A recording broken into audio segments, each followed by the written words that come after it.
"Hi, is everything fine?" The customer was not responding to her. The waitress tapped the customer gently, and as she got closer, she saw blood hitting the floor. Then she saw the stab wound in his neck. She screamed so loud, and everyone in the restaurant looked at her as she shouted, "Blood!"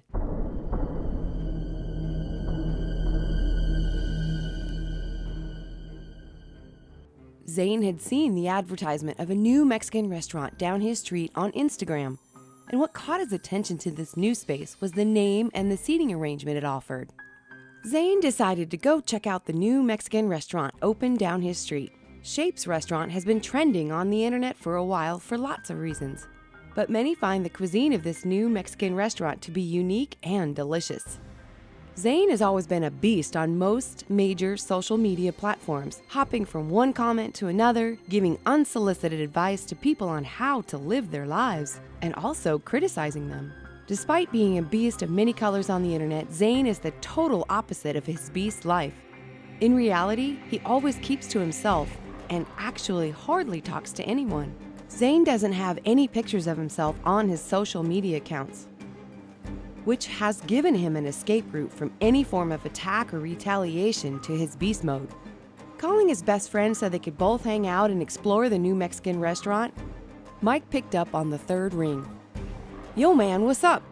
"I'm good, man. Are you doing all right?" "I got Michelle at my place as I speak, and we are in freak mode." "You got issues?" "No, just wanted to go check out the new Mexican restaurant down the street. It's not a good plan for today because of Michelle." "Yeah, I thought as much, and I'm gonna just let you guys have some fun." "Yeah, stay safe, bro." "Always.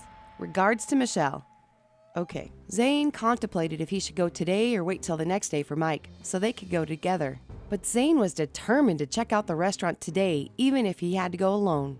He freshened up, headed to the park, hopped on his power bike, and zoomed off to the Shapes restaurant, which has been the buzz in town and on social media. Zane was wowed at the design of the restaurant.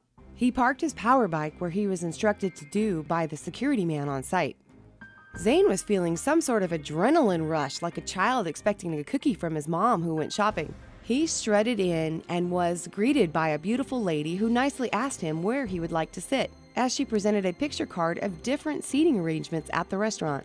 Zane replied with a dazzling smile, "I think I prefer the zigzag." "Okay," the lady said, and led him to the zigzag area of the restaurant. Zane sat on the last corner of the zigzag seat, closest to the giant transparent glass divider in the restaurant. The zigzag area was the most unique seating arrangement in the restaurant. A waitress with a very nice smile approached Zane, informing him to scan the QR code on his table so she could take his order. He was excited about the wonderful treatment he had been receiving. Zane wished Mike was here to make the experience more fun. Before Zane scanned the QR code, he was on his Instagram account, which he had always used to be a beast online. The waitress was close enough to him and could see what he was doing on his phone. He was looking at his profile on Instagram to see the new number of his followers. But by doing so, the waitress became more interested in what he was doing and somehow saw the username on his profile. It was familiar to her, but she couldn't pinpoint where she had seen the username before. Zane then scanned the QR code and ordered mole because of the name. The waitress gave him a bright smile and responded, "The mole is great. It should be ready in just a few minutes." Zane was anticipating the food more than he had anticipated anything in his life.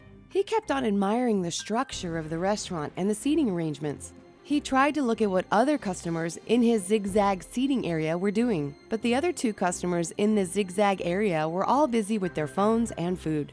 The waitress gave the chef Zane's order.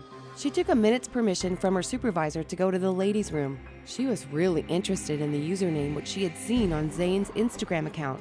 It seemed so familiar. She took out her phone and logged into her Instagram to confirm this familiar username as she typed it out, @Yan21. She was surprised to realize it was the same Instagram handle that had insulted her for calling off her wedding only 2 days before it was supposed to happen. The comment was so brutal, and it caused her to go into a severe depression. This had all happened about 2 years ago. The waitress, Karina, was relieved to have finally met the person who put her into such a tough situation for some time. Karina went back into the main restaurant to pick up his order and deliver it to Zane. As she stepped into the kitchen, her supervisor complained about her being a minute late. She picked up Zane's food and approached his seat. She was nervous, sad, angry all at the same time as she approached Zane, but she let things go. She smiled upon reaching Zane's table and delivered all he had requested. She moved to the next new customer who was on the zigzag seat close to Zane, who had requested her presence.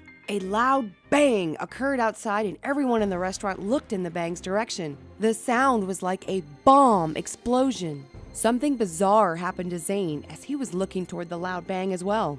He was stabbed in the neck and then he couldn't talk, nor could he call for help. He put his head on the table in front of him while he was battling for his life. Karina, the waitress, had left the area immediately after the bang occurred. The waitress in charge of dessert approached the table to serve the customer who had requested a gelatin from Karina earlier before the bang. As she delivered the dessert, she noticed the other customer nearby had his head on the table and had not eaten the food on the table. She reached out. "Hi, is everything fine?" The customer was not responding to her. The waitress tapped the customer gently, and as she got closer, she saw blood hitting the floor. Then she saw the stab wound in his neck. She screamed so loud, and everyone in the restaurant looked at her as she shouted, "Blood!" The manager and a few customers came to check what she was talking about. They were surprised by what had happened. Customers were nervously fidgeting about, and an old woman on the circle table asked the manager to immediately call the police. He called the emergency line and reported the situation. He was advised not to let anyone step out till the policemen who were sent out to the scene of the incident had arrived. Then the manager noticed the knife next to the victim. It was familiar, but not everyone in the restaurant had access to it. And what shocked him was the food the young man had requested did not require the use of a knife. The manager then asked the waitress who had found the young man who was in charge of this area, and she responded it was Karina. He looked at her, but she was busy doing something in the kitchen. All of the customers in the restaurant were tense and scared about being in the wrong place at the wrong time. The policeman stepped in and asked everyone to step aside. The manager and the waitress were questioned about what had happened. The waitress mentioned Karina's name as the one who attended to Zane's order. Policemen on the scene took pictures of the scene and took eyewitness reports from the customers at the scene.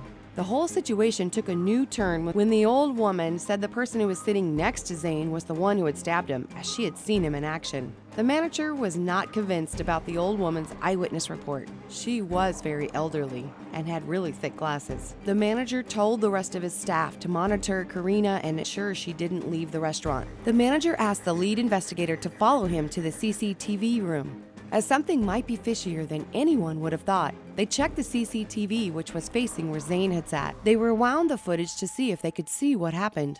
They were shocked to see Karina. They watched as she pulled a kitchen knife out of her shirt and stabbed the customer. The policeman then went into the main restaurant to question Karina again and arrest her. As he approached her, she told the lead investigator what she did before he even asked her any questions. So Karina was arrested and taken to the station. Everyone was surprised and questioned themselves on why Karina could have done such a thing. At the police station, she narrated how she had seen Zane looking at his Instagram account and how he was checking his profile before scanning the QR code for the menu. She told the lead investigator she took a kitchen knife when she had a minute break, and that was when she decided to take revenge on him. She further told the lead investigator the loud bang was a coincidence in what she had in mind, and she took advantage of the moment. She was charged, and in court she tried to defend herself by saying she took revenge on Zane for what he had said to her some years ago, and how it put her into a depression for months. The judge sentenced her to 25 years in prison. Mike was in the courtroom when the judgment was passed.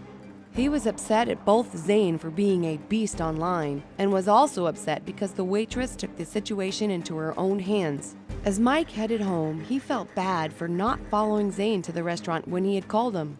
What do you think of Zane's beast life and Karina's actions? Let me know in the comments section. Subscribe to this channel to stay updated on more content to come.